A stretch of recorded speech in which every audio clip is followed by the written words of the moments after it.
Mr. Gorbachev, tear down this wall. What the hell's going on out here? Everybody grabbing out there. Nobody. That the only thing we have to fear is fear itself. Today, I consider myself the luckiest man on the face of the earth. I'm not fearing any man. Mine eyes have seen the glory of the coming of the Lord. So, 5 seconds left in the game. Do you believe in miracles? Yes! Unbelievable. Free at last! Free at last! Thanks Almighty!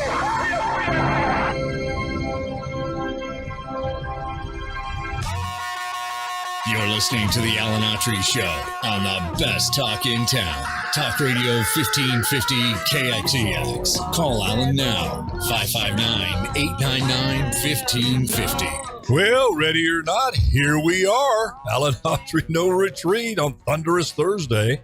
After a wild Wednesday show yesterday, so honored, humbled, and blessed to be here. A big thank you to those who tune in on the radio and log in on social media. Just a thrill to have you each day. Those that choose to watch or listen to us, I can't tell you how much I appreciate you. I'm having the time of my life.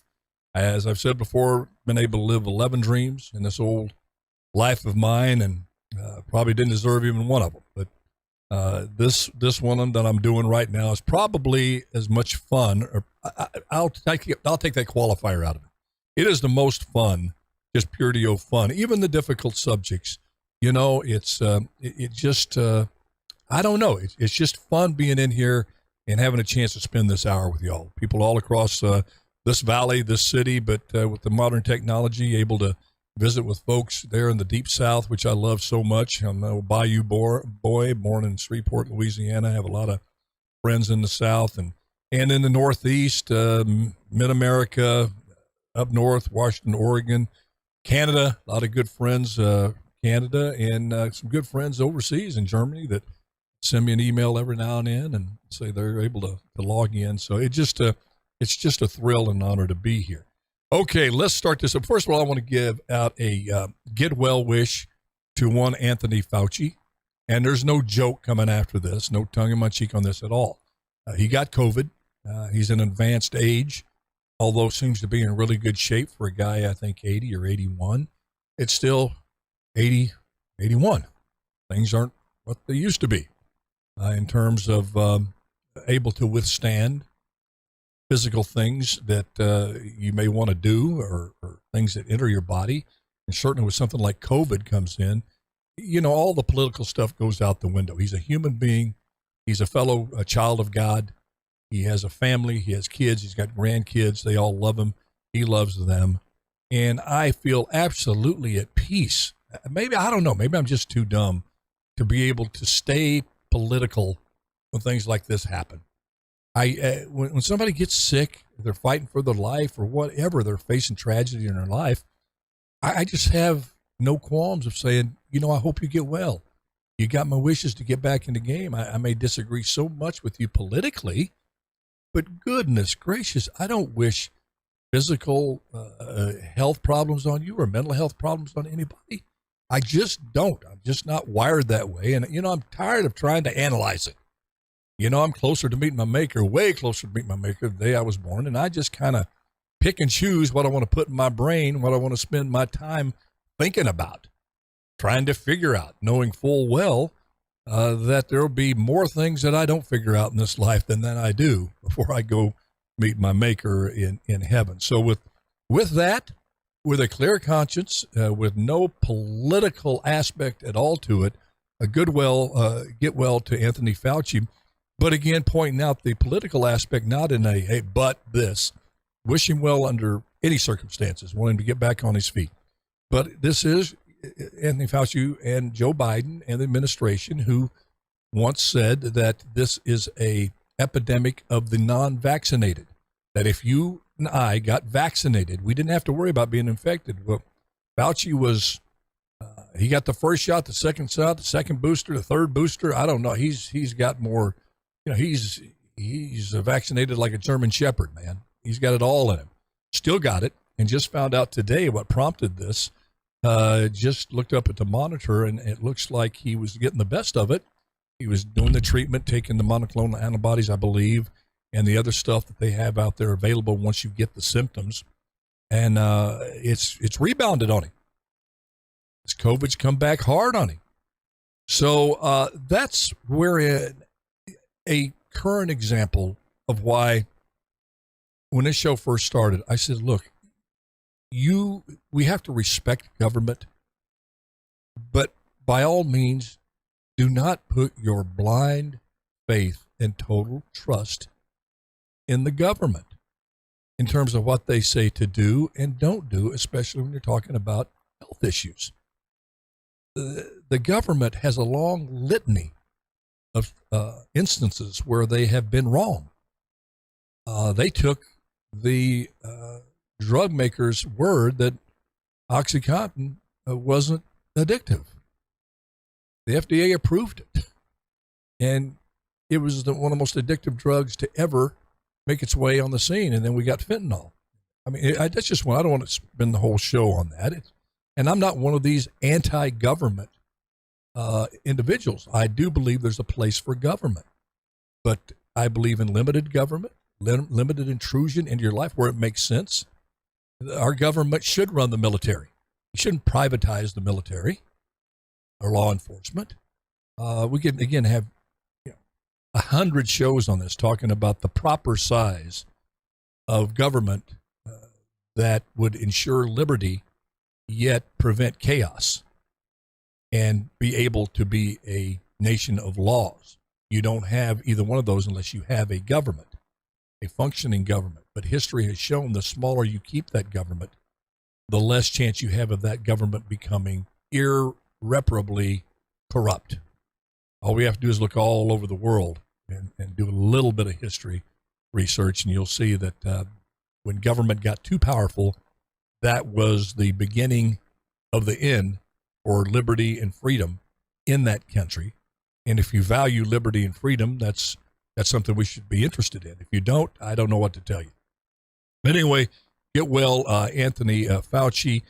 I want to give a shout out to, before we go to the first break, to my friend Sean Beatty, Pastor Sean Beatty. I know he listens to the show now and then, and just a wonderful human being, a tremendous pastor out there at Clovis Hills. And we have we're blessed with a lot of great churches in Fresno. Please, if you don't, you're not that familiar with California, don't judge us by LA or San Francisco. I got a lot of good friends there.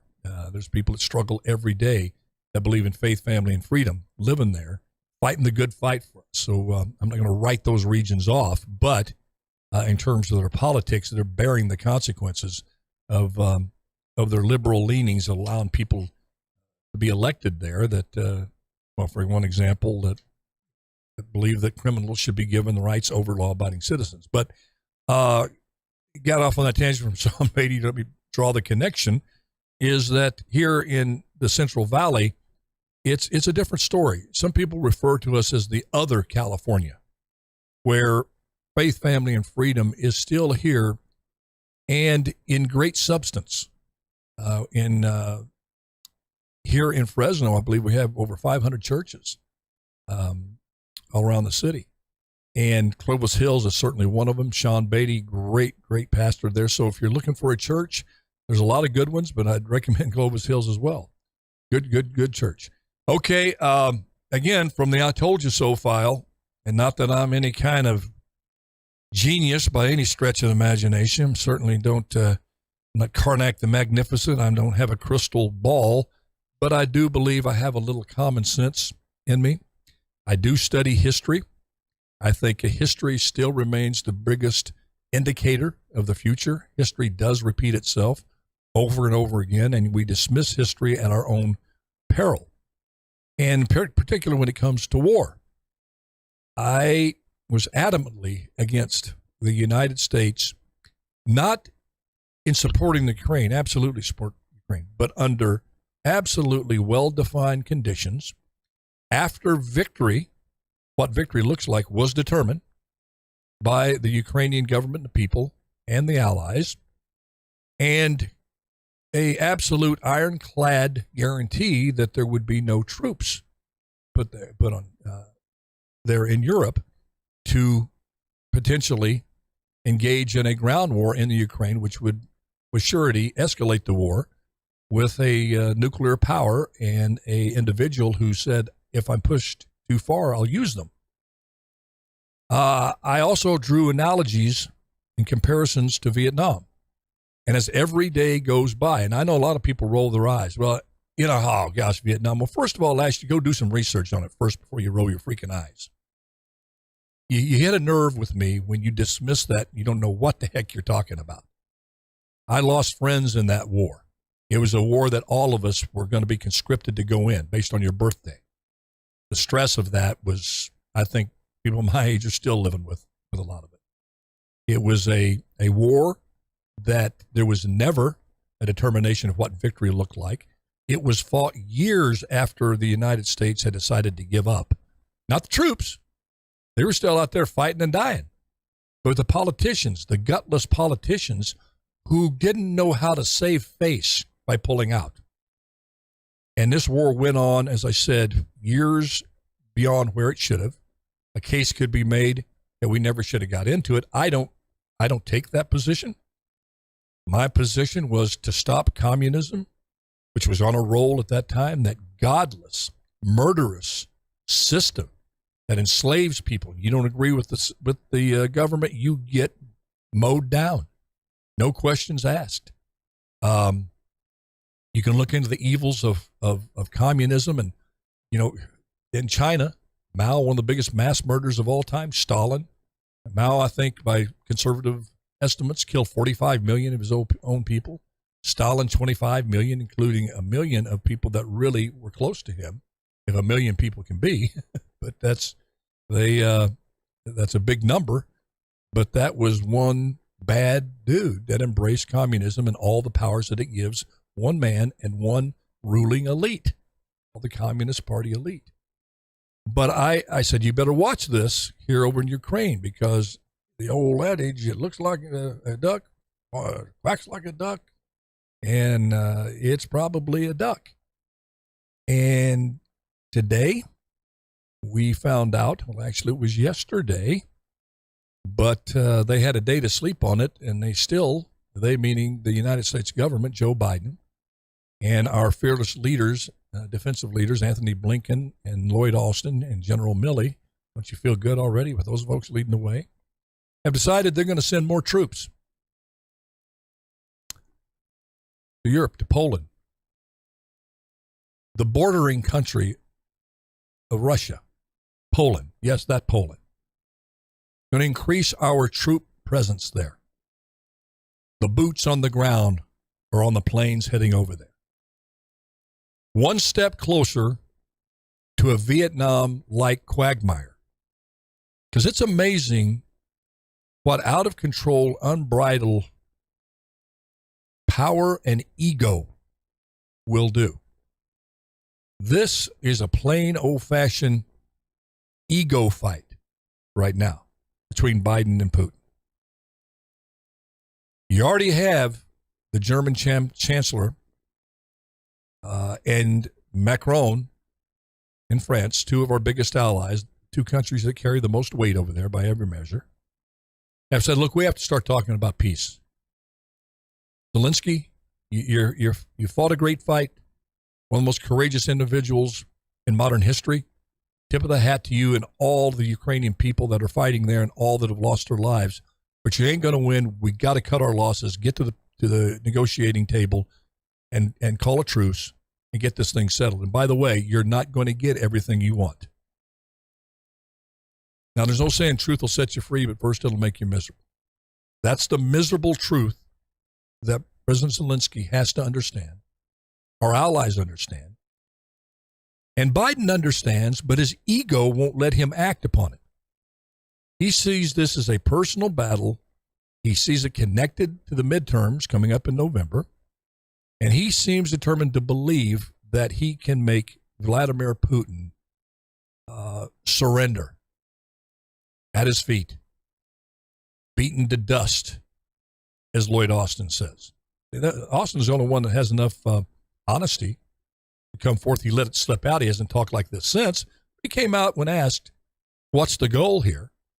And he says the goal is to completely destroy the Russian military and the Russian economy so that they are never a significant player on the world stage again. Now, you want to make a guy start making a plan to use nuclear weapons? You keep talking like that, brother. And that is just dangerous talk. Now, after that, you didn't hear that kind of talk, but he said it. Putin took that right back to his people. They do have television over there, too, and the internet. So could it maybe be why Putin has an 80% approval rating over there? And I do not agree with what he did. It's evil. But you have to live in the real world, and there's evil in the real world. And you have to be one to make very difficult, hard decisions in this real world. This really concerns me. It should concern you.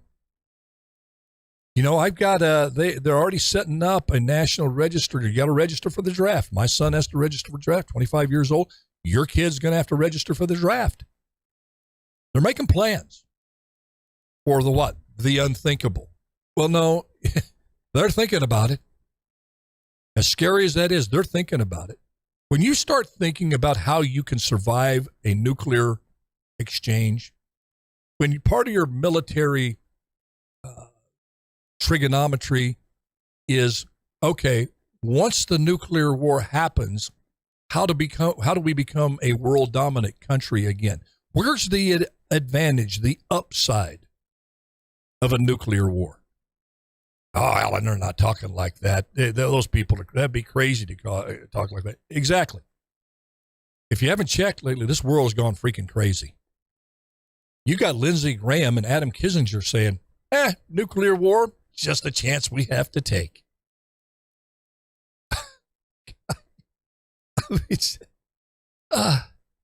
Goodness gracious. I just, how out of touch of reality can you get? So I hadn't planned on spending this much time. I want to get on to some other things.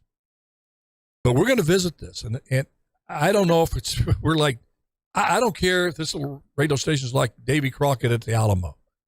We're the only one left, and we're swinging old Betsy around, warning people about what's going on in this Ukraine war. While we're worried about $8 gasoline and the price of food, absolutely easy to be distracted. But there's something very, very important going on here. Very, very dangerous. And something that not only could affect us, this generation, has the potential to really, really devastate our way of life and the world order and what it looks like, but for generations to come. I don't think there's been an analysis. When's the last time you've seen an analysis on a nuclear exchange, even just a limited one, what that would do? All you climate change folks that say that it's the existential threat to the world, well, it may be. But what's going to trigger the biggest climate catastrophe would be just a tiny, tiny little nuclear exchange. Because you know what? There's no such thing as a tiny, tiny nuclear exchange. Any nuclear exchange is huge. Check what they did in Hiroshima and Nagasaki, 100,000 people dead. The radioactive fallout that came from that exchange.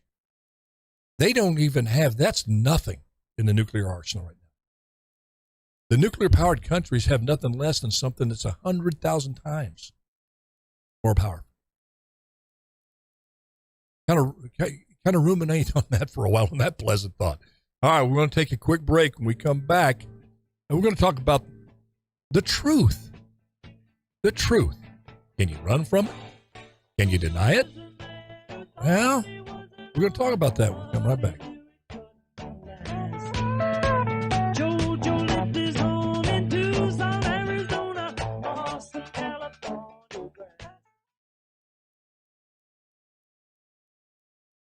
Oh, we got Laura on there. We will go. Laura, if you're there, you can hear me. Can Laura hear me? Yeah, she's probably here. Okay, we're going to go and just, you have some more info on the troops, and I want to hear that.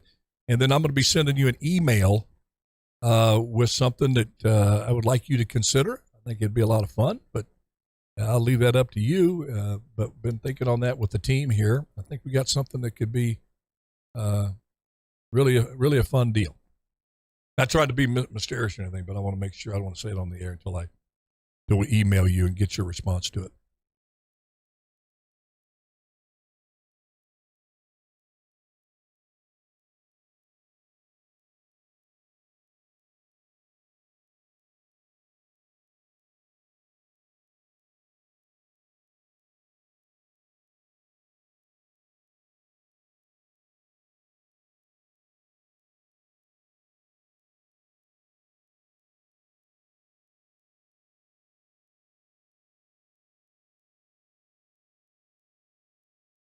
I said I would never get hooked on checking my emails and my texts more than a handful of times a day. I do it a little bit more than that. A lot more than that. You got me, sucker. Amazing. Everything's in here. I can see why people freak out. They lose their phones. I mean, you make the decision to put all your private information in here. And it goes right, to Xi Jinping and Putin. Late at night, they're just sitting on the old toilet, let me see what Autry's thinking over there in KXEX. Okay, let me see what he sent. Oh, yeah.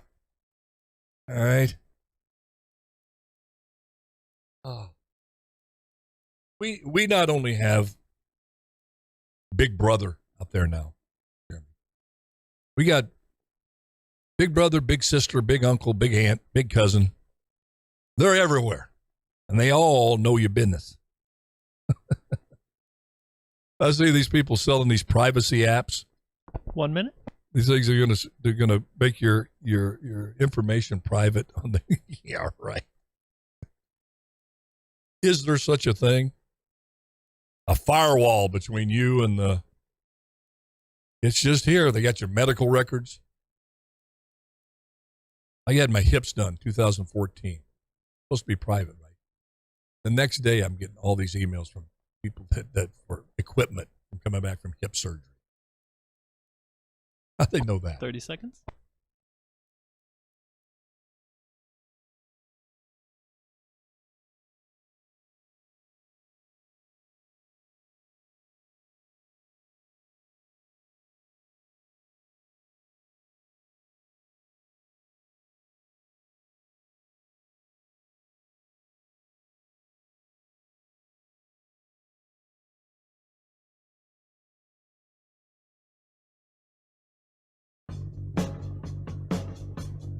We go to a little expose on the truth and how it ties into the January 6th committee, jury, or whatever the heck that is. I still don't know what the accurate description of what Liz Cheney, Schiff, and all those folks are doing. I really don't. But we have Laura on the line, and she's got a little more info about those troops going to Ukraine. Laura, you there? I'm here. Yeah, what you got? Did you just kind of exhale when you heard that and saw that, just like I did? Go, hey, I wish I was surprised, but I'm not.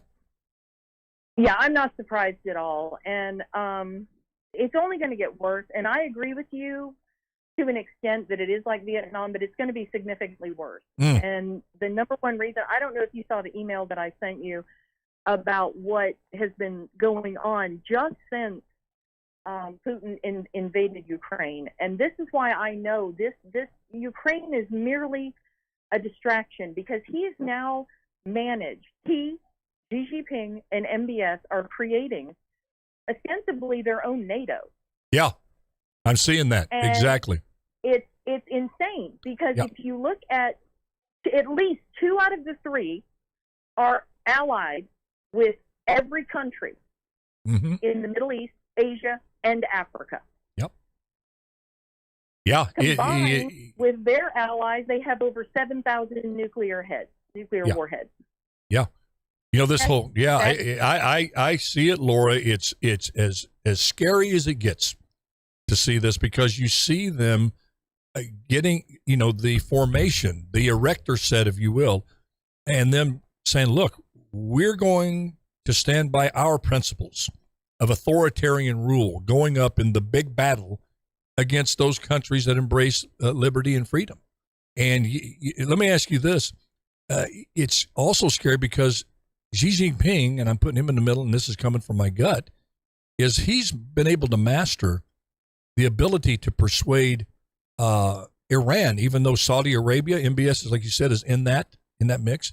Saudi Arabia and Iran have been at each other for hundreds of years, but Iran is an ally in this new world order, is it not? Even with Saudi Arabia in there.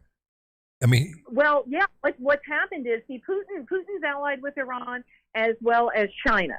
In 2016, when there was an attack on the embassy in Tehran over the war in Yemen, and Saudi Arabia closed the embassy in Iran and said, we're kicking you out of Saudi Arabia. We're not going to deal with you anymore. Well, now that war is over, there's nothing for them to fight about. So they've already had 5 rounds of secret meetings that Xi Jinping and Putin have arranged.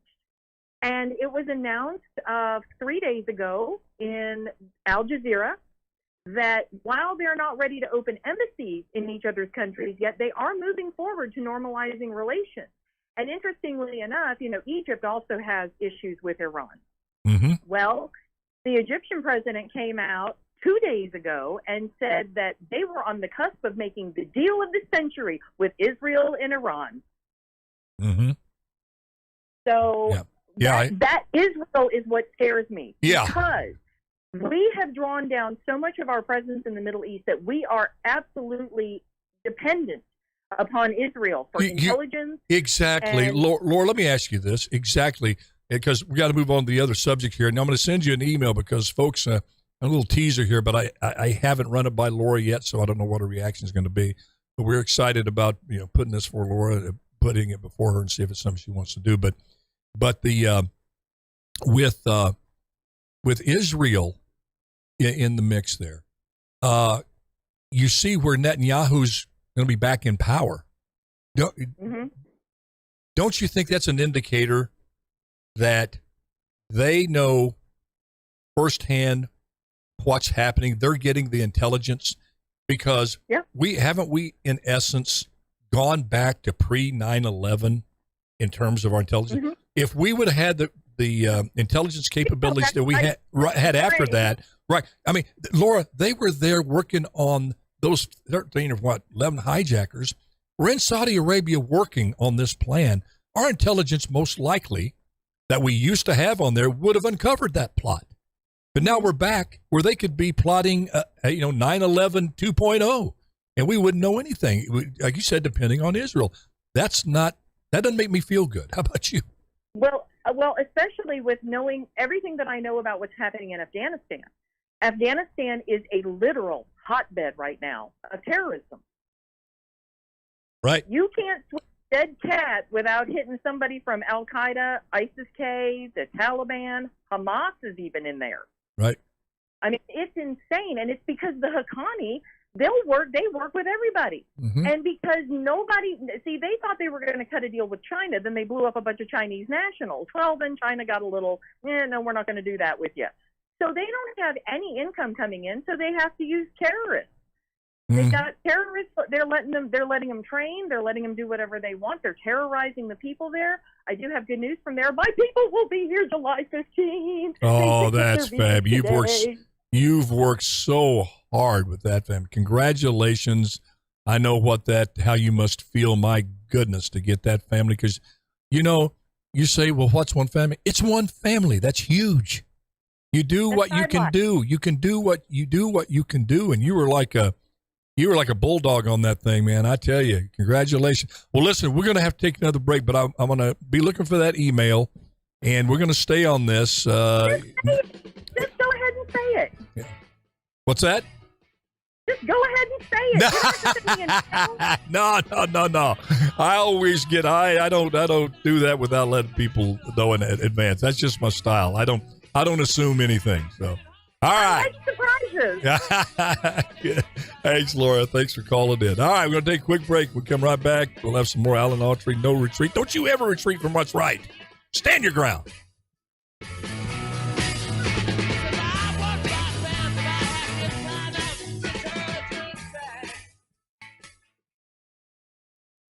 Well, Jeremy, that's a good feel for depart music there. I like that.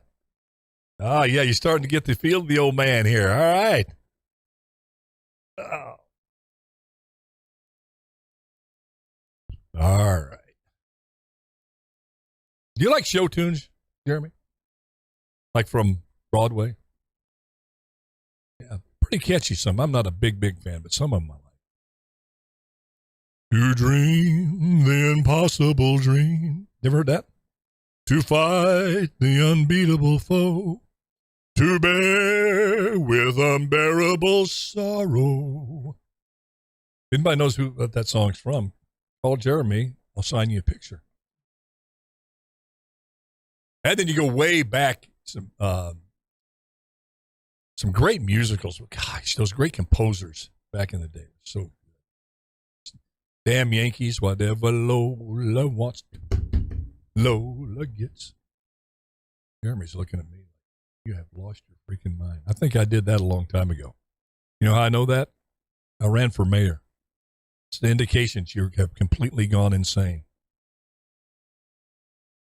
Ah.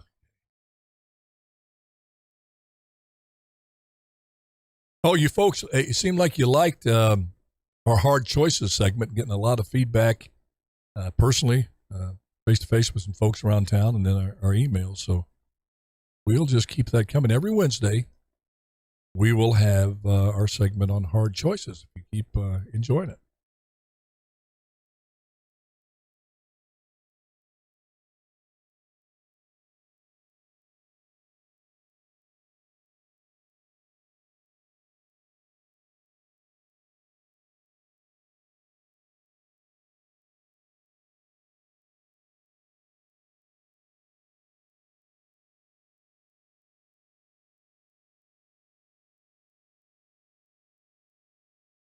I tell you, those troops over there, bad feeling. Goodness gracious, we have 100,000 over there in Europe right now. 100,000 troops. I didn't know that. I knew we had troops. I didn't know we had 100,000. Okay.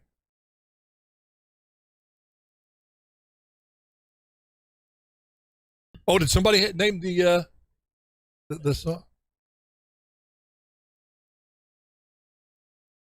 Oh, yeah. We'll give it to her. Whatever. No, but get the address. We'll send her a picture.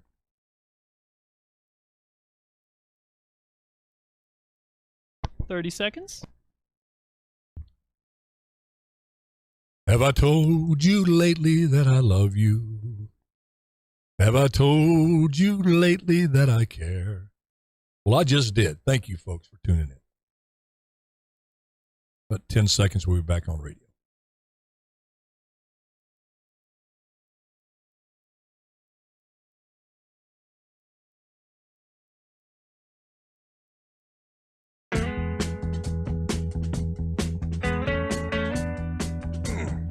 You're listening to the Alan Autry Show on the best talk in town. Talk Radio 1550 KXEX. Call Alan now, 559-899-1550. Man, welcome back to Alan Autry No Retreat.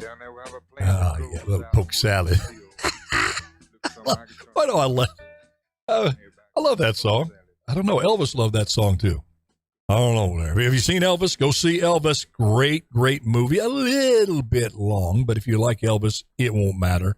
Did a really good job. And Priscilla Presley just gave her endorsement to the picture. She saw it, and she said they hit the nail pretty much on the head there. And Austin Butler, who played the lead, said, Priscilla said she thought no one was capable of capturing the essence of Elvis, but Austin managed to do so. Said her and her granddaughter were brought to tears many times during the movie. And so that's congratulations to the filmmakers. And I was hoping that they would go the homage route, to pay homage rather, not homage to Elvis. I mean, the good, the bad, and the ugly was in there because he had all three in his life. But it wasn't an out to get you, out to tear you down type thing, like so many of these Hollywood producers try to do with iconic figures. And Elvis, I tell you, it's a good way to spend some time. You'll come out of there feel good, even though there was a lot of sadness in his life. There's a lot of joy. He was just a really, really good man. You know, when you got your ex-wife saying what a great man, he was, then you get past the drugs and things that anybody that lived his life could have fallen victim to. But anyway, good movie. Go see it. Okay. The truth. We hear that all the time in politics. We just want the truth. Tell us the truth. I'm a candidate that will bring you the truth. Vote for me, and I will find the truth wherever it leads. How many times have you heard that? I'm not afraid of the truth. We will commit to the truth and stay with the truth regardless of where the truth leads. They all, without exception, left, right, Democrat, Republican, Independent, always evoke the term truth, which begs the question, have we really examined what truth means nowadays in a world where they're trying to tell us there's no mother and there's no father, there's no gender, that science is racist, that if you're a white person, you're born racist and stay racist till your dying breath. What is truth? Pontius Pilate famously said that to Jesus when Jesus kept coming back to him with these words of wisdom and talking about the truth. Pilate said, what is truth? So what is it? I think a lot of people confuse truth with information and knowledge that they have, that they assume that is the truth because they read it from a reputable source, what have you, and accept it as truth. The truth, though, is very hard to identify. It's there if you're really, really looking for it. Like the Reverend Rick Warren said, the truth will set you free, but first it'll make you miserable. And the reason people don't look for the real truth is they don't want to be made miserable because the truth's going to hurt. That old adage is true, especially if you're looking for the truth about yourself or the truth about somebody you love or the truth about a candidate or a truth about anything. The truth can be a very disconcerting, very difficult thing to face. But the fact is, there's no denying the truth. You can run from the truth or deny the truth, but sooner or later, you're going to have to face the truth in your life.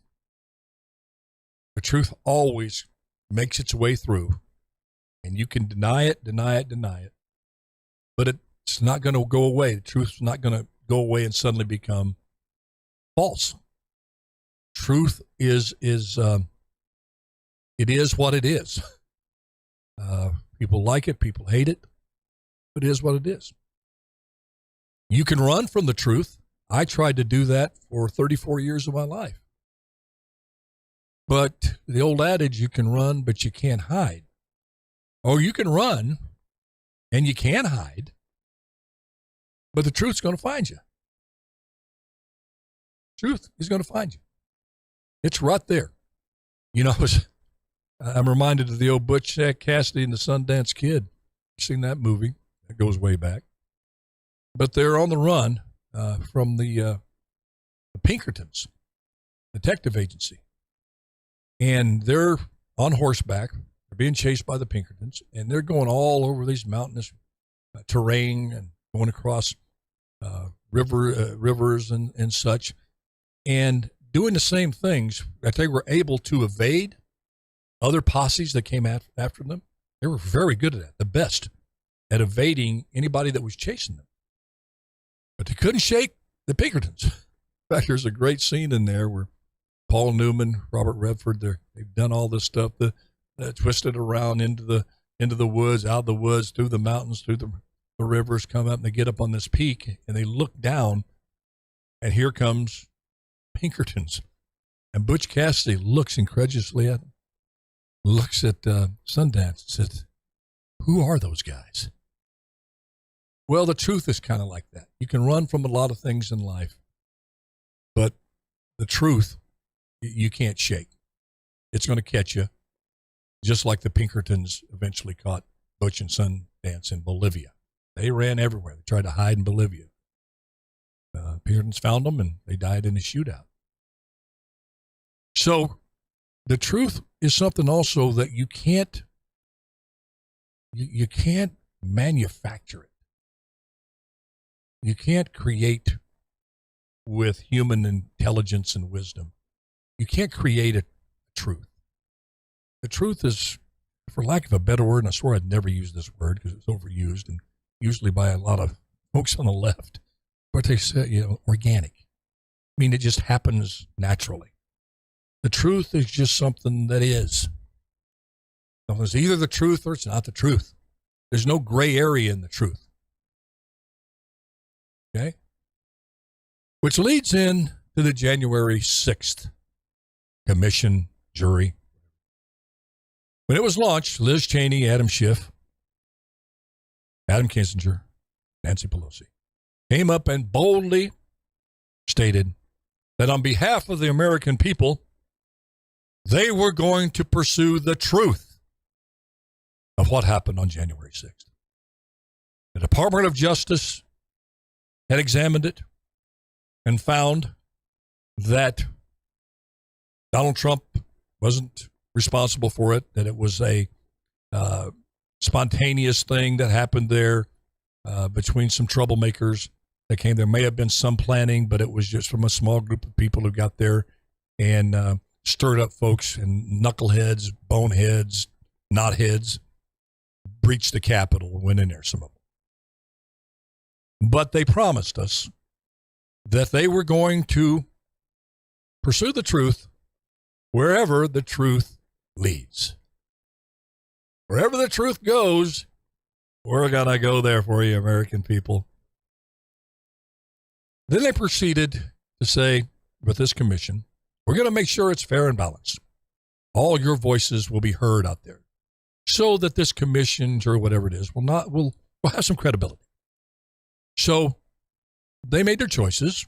Pelosi named people on that commission, and the Republicans did. I think Jim Jordan was one, and there was another Republican representative. Well, they got to hunt for the truth, and the Republicans that were appointed by McCarthy on the commission apparently were not going to be able to find the truth with this group. Pelosi and Cheney had to have hand-picked people, a diverse group, a varied group with many perspectives, a balanced approach to this. No predetermined outcome did they want. They didn't. If Trump is free of these of culpability on January 6th in terms of the riot, then so be it, because this commission is going to find the truth. Well, they proceeded to say, well, sorry, Kevin, we don't like your people on there, said, and axed them out. Well, the Republicans walked away from the table, as Pelosi knew that they would, and Liz Cheney knew they would. And so they had their truth council in place of what they wanted, which was a bunch of people who thought like they did, that Trump was behind the insurrection on January 6th. He personally okayed it. He was involved deeply into it and wanted to be there and lead the charge into the Capitol if he wasn't prevented by the Secret Service to do so. And they were going to make sure that they followed the truth and make sure that that truth led to Donald Trump. You following this? I have a lot of Indian in me. I'll show you a picture of my mother one day to kind of prove it. This is not an Elizabeth Warren thing. Many Indian cultures call that speak with forked tongue. And it was so obvious what this commission was going to be and not be. this was going to be, and Liz Cheney said it from the get-go. Look, I want to make sure that Donald Trump never, ever, ever becomes president again. Now, she said this in the same breath as she said, we're going to pursue the truth. Wherever the truth leads, we're going to go there. But, by the way, we already know where the truth is, that Trump was behind all this. So we're going to call a bunch of witnesses with my packed, stacked commission and make sure everything said points to my predetermined truth. Well, let me tell you something. She's not God. You know she's not. You may have some very strong assumptions about something, but something as important as this, when we got inflation going through the roof, gas over $8 a gallon, a war raging in Ukraine that could end up in a nuclear holocaust, and you are so full of hate, resentment, and anger towards one guy with orange bad hair who ain't even president anymore, that none of those things matter, that you're going to manufacture a truth that you really think the American people are going to buy? What a low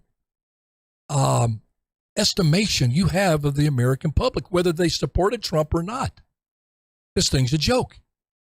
And it culminated just recently when the star witness, Cassidy Hutchinson, 25-year-old member of the Trump world, if you will, who at 25 years old managed to jump over senior officials and become, as she said, in the center of it all.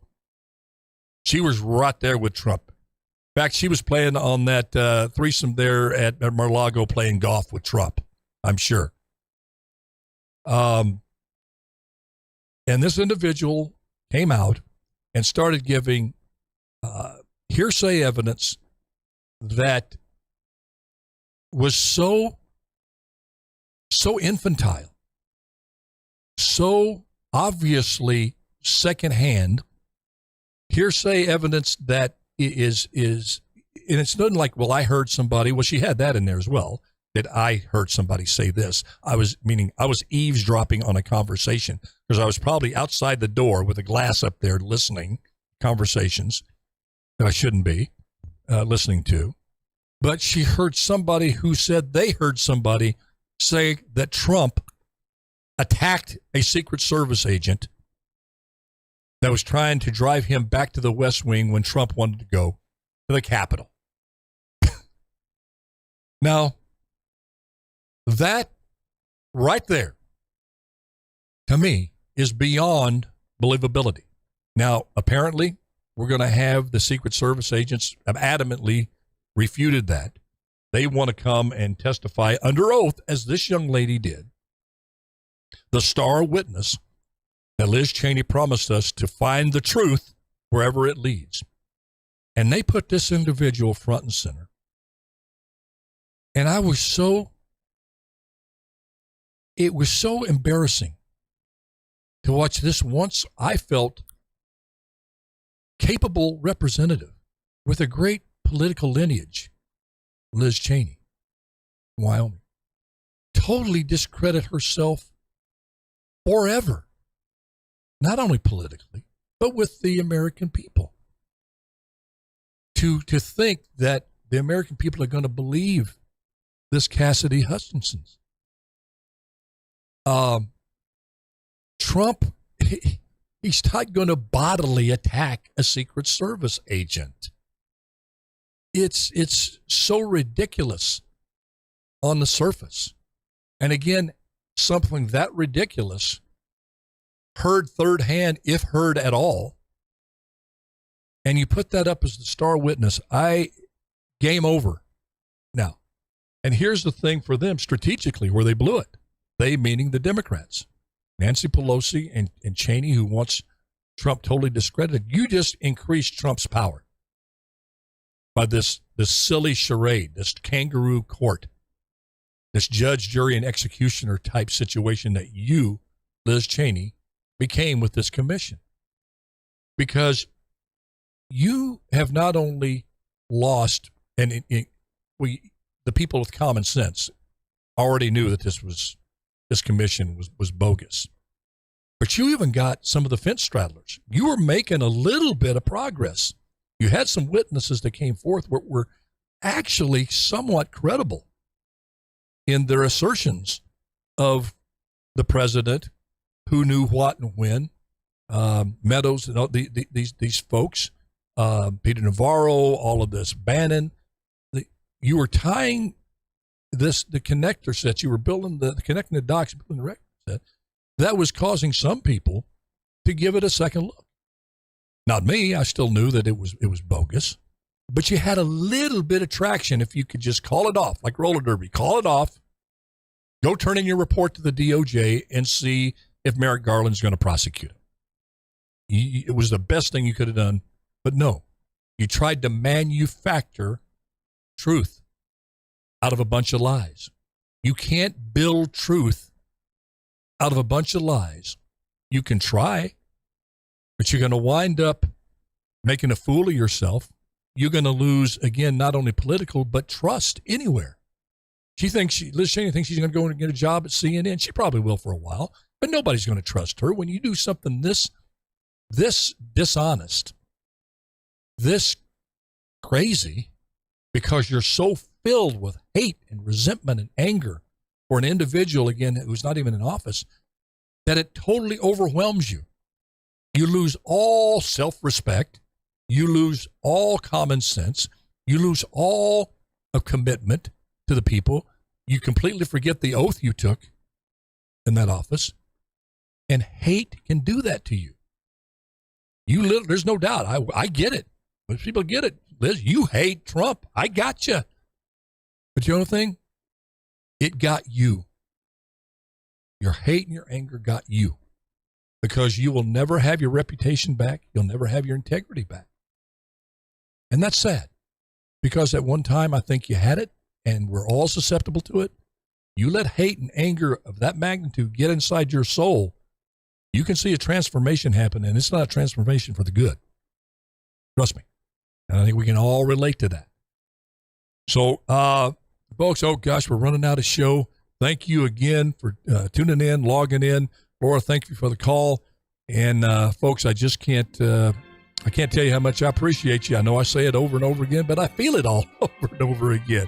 So I'm going to tell you, God bless you. God bless America. And just remember, do your best and let God do the rest. You do that, you're going to be just fine. And you know what? You'll sleep good at night, too. Bye-bye now.